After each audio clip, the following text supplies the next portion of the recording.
Hello students, आज हम बात करेंगे एक्सरसाइज 1.1 के बारे में। 1.1 में आपको पहला क्वेश्चन दिया गया है कि zero is a rational number. आपसे पूछा गया है कि क्या जीरो एक रेशनल नंबर होगा and can you right in the form of P upon Q. क्या उसको आप पी अपॉन क्यू में लिख सकते हैं where P and Q are integers and Q does not is equal to zero. अब आपसे पूछा गया है कि क्या वो एक रेशनल नंबर है या नहीं। तो अपन लिखेंगे सोल्यूशन उसका, जब हम फर्स्ट का करेंगे तो हम लिखेंगे yes zero is a rational number.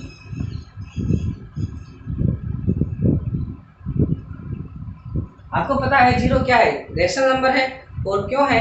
क्योंकि हम जीरो को लिख सकते हैं 0/4, 0/6, 0/1, 0/8।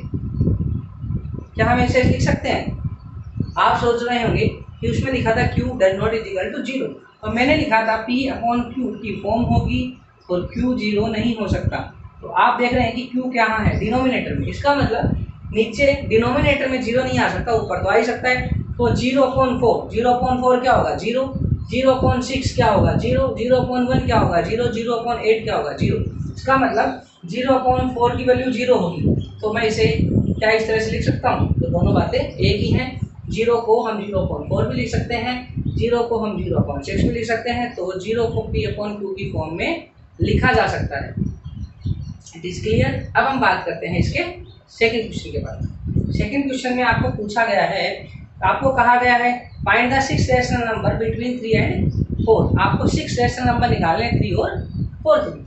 तो आप देखेंगे कि आपको 3 और 4 के बीच में 6 रेशनल नंबर निकालने हैं। अब मैं क्या करता हूँ, जितने भी रेशनल नंबर आपको निकालने होते हैं उसमें एक प्लस कर देते हैं। तो वो क्या हो गया? 7। आपको इन सब की वीडियो भेजे हुए हैं, PDF भी आपको भेजी गई है, तो आप उसमें से नोट डाउन कर लेंगे। आपको एक्सप्लेन मैं भी यहाँ पे कर रहा हूँ। 3 और 4 के बीच में आपको 6 रेशनल नंबर निकालने हैं। जितने भी रेशनल नंबर के लिए आपको कहा जाता है उसमें आप 1 को ऐड कर देंगे। तो ये कितना आ गया? 7। अब आप क्या करेंगे, इस 7 को मल्टीप्लाई कर देंगे। तो 7 को मल्टीप्लाई करता हूँ, पहले मैं 3 से करता हूँ, तो 3 × 7/7। तो ये आ जाता है आपके पास 21/7। ऐसे ही हम 4 से कर देते हैं, 4 × 7/7। ये आ गया 28/7। अब आप देखिए इन दोनों के बिटवीन में क्या आपके पास 6 नंबर हैं। तो अपन लिखेंगे 6 रेशनल नंबर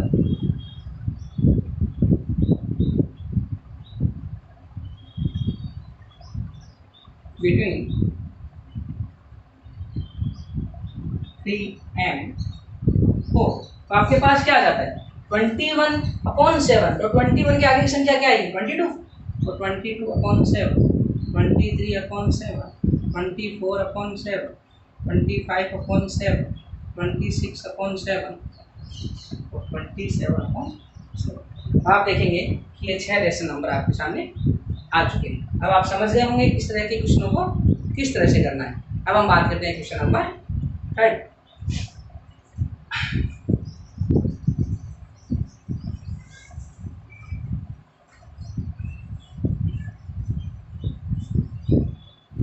क्वेश्चन नंबर 3 में दिया गया आपको कि 5 रेशनल नंबर निकालने हैं 3/5 एंड 4/5 के बिटवीन। तो हम देख लेते हैं, अभी हमने क्वेश्चन किया था बिल्कुल उसी तरह से इसको करना है। हमारे पास एक नंबर है 3/5 और सेकंड नंबर दे रखा है 4/5। कितने रेशनल नंबर निकालने हैं? 5। तो हम क्या करेंगे, 5 में क्या ऐड कर देंगे? 1। तो ये आ गया 6। अब 6 को क्या करेंगे? दोनों नंबरों के न्यूमिनेटर और डिनोमिनेटर से मल्टीप्लाई कर देंगे। तो ये आ गया 3 × 6/5 × 6। तो ये आ गया 18/30। इस तरह से 4 × 6/5 × 6 24/30। अब आपको चाहिए कितने? 5 रेशनल नंबर। तो आप देखते हैं, आप लिखेंगे 5 रेशनल नंबर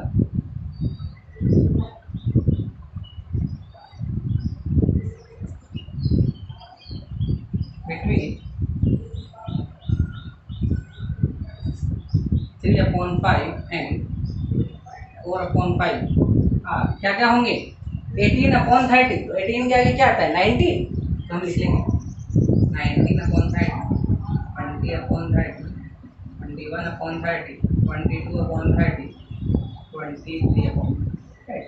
आप देखेंगे कि ये 5 रेशनल नंबर आपके पास आ गए। अब आप समझ गए होंगे इस तरह के क्वेश्चन को करने के लिए। अब हम बात करते हैं इसके अगले क्वेश्चन। अगले क्वेश्चन में आपको दिया गया है ट्रू और फॉल्स, जिसे आप आसानी से कर सकते हैं और उसको एक्सप्लेन भी मैंने पीडीएफ में कर दिया था।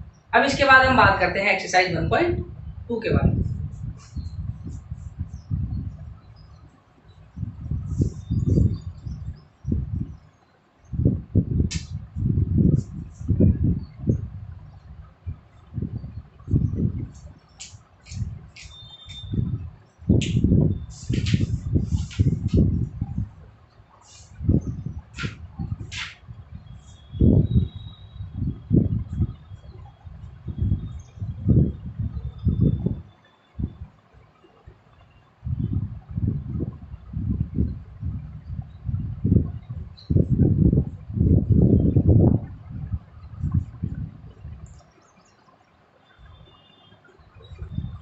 अब हम बात करते हैं एक्सरसाइज 1.2 के बारे में। एक्सरसाइज 1.2 की शुरुआत में आपके पास एक डेफिनेशन आती है, जो हम पीछे भूल गए बताना आपको, वो आती है रियल नंबर। इसे आप नोट डाउन कर लेंगे, ये भी आपके काम की चीज है। रियल नंबर कौन से होंगे? The collection of all of rational and irrational number. सारे रेशनल और इरेशनल नंबर का जो कलेक्शन होगा मिलाकर रियल नंबर होगा। कहने का मतलब ये हुआ कि जितने भी नंबर आप सोच सकते हैं या जिनको आप लिख सकते हैं, वो सारे नंबर क्या होंगे? Real number. हर एक नंबर क्या होगा? रियल। तो अगर आपसे कोई भी नंबर दिया जाए और पूछा जाए क्या ये रियल नंबर है, तो आप बिना सोचे समझे उसको आप यस कर सकते हैं, क्योंकि सभी नंबरों को मिलाकर, रेशनल हो या इरेशनल हो, सभी नंबरों को मिलाकर जो नंबर मिलता है वो होता है रियल नंबर।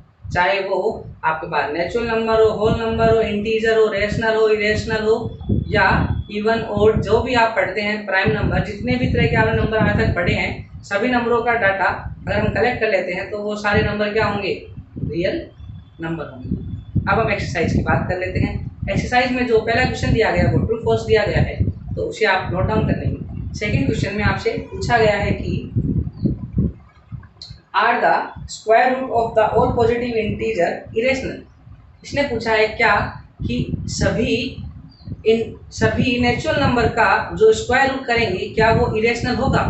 मैंने आपको उसी समय बताया था जब मैं एक्सप्लेन कर रहा था। उस क्वेश्चन में क्या था? उस क्वेश्चन में था हमारे पास, हम लिखेंगे कि नहीं होंगे। क्यों नहीं होंगे? क्योंकि मान लो 1 2 3 4 5 6 7 8 9 और इस तरह से ये चलती जाएगी। मतलब हम हर एक नेचुरल नंबर का अगर स्क्वायर रूट निकालते हैं तो क्या होगा?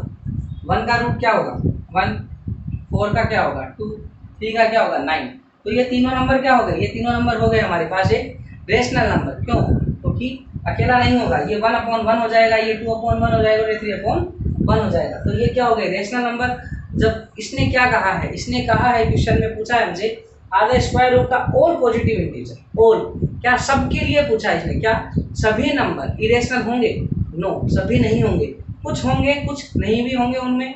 तो ऑल जब वर्ड आता है तो हम वहाँ पर नो ही लिखेंगे।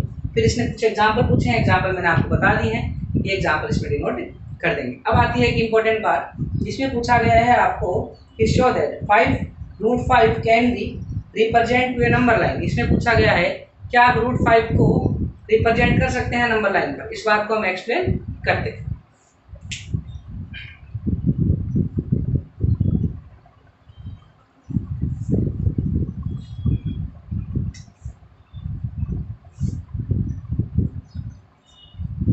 अब हम बात करते हैं √5 के बारे में। सबसे पहले आप क्या करेंगे? सबसे पहले आप नंबर लाइन ड्रॉ करें। इस नंबर लाइन में क्या करेंगे? आप 1 सेंटीमीटर की जगह 1 इंचेस को काउंट कर लेंगे, ताकि डायग्राम आपका सुंदर बने। आपको कोई भी एक पैरामीटर लेके चलना है, या वो सेंटीमीटर में हो या वो इंचेस में हो। तो आपके स्केल में जो इंचेस दिए होते हैं हम उस समय लेंगे। तो ये आएगा आपका -1, ये आ गया 0, ये आ गया 1, ये आ गया 2, ये आ गया 3। ये हमने एक नंबर लाइन ड्रॉ कर ली है। अब हम क्या करेंगे? सबसे पहले जो हमें 0 दे रखा है वहाँ पे O लिख देंगे, और 2 दे रखा है वहाँ A लिख देंगे। अब हम क्या करेंगे? इस 2 वाली जगह पर एक 90 डिग्री का एंगल ड्रॉ कर लेंगे। 90 डिग्री का एंगल हम किससे ड्रॉ करेंगे?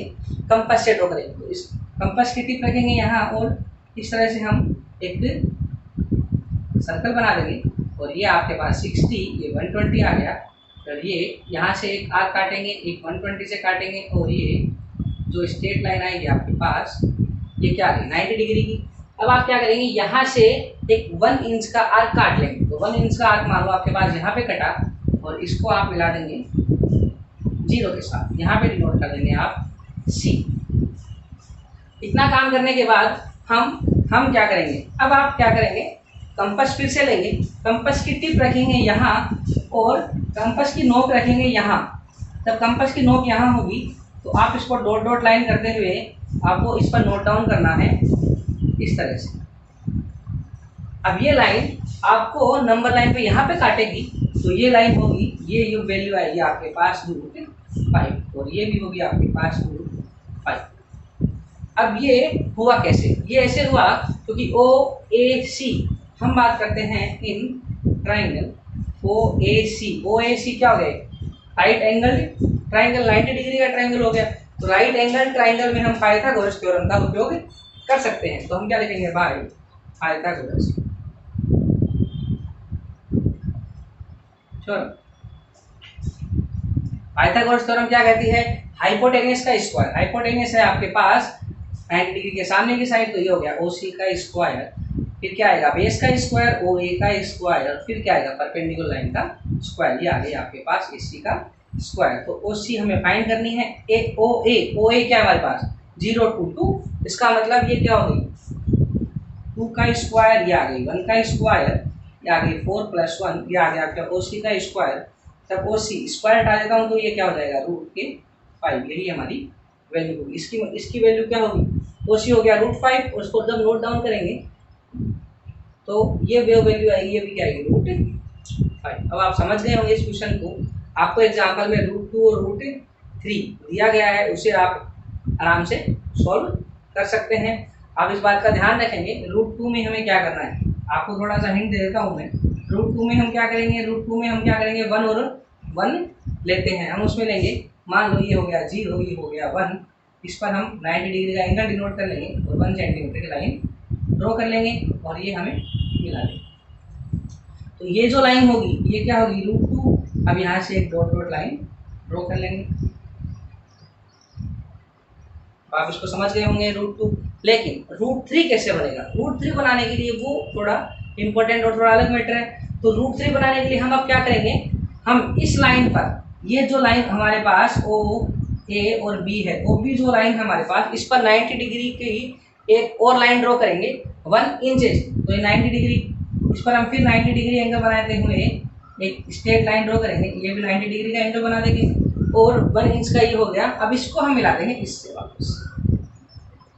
अब ये वैल्यू आई हमारे पास ये √2 और ये 1। अगर मैं इसको सॉल्व करके देखता हूँ, इसे हम C दे देता हूँ, अगर मैं OC का स्क्वायर क्या आ गया OB का स्क्वायर प्लस BC का स्क्वायर। OB क्या है हमारे पास √2 का स्क्वायर, BC क्या आ गया 1 का स्क्वायर, ये आ गया 2 + 1 तो ये आ गया 3, OC का स्क्वायर, तो OC क्या आ जाएगा √3, इसका मतलब ये वैल्यू क्या आ गई √3। अब आप इसे डिनोट कैसे करेंगे नंबर लाइन पर? वही तरीका है, टिप लीजिए, पेंसिल की नोक रखिए और इसे इस तरह से डाल दीजिए। ये जो कट करेगा ये √3 होगा, ये आएगा √3। अब आप ऐसे क्वेश्चन को आसानी से कर लेंगे।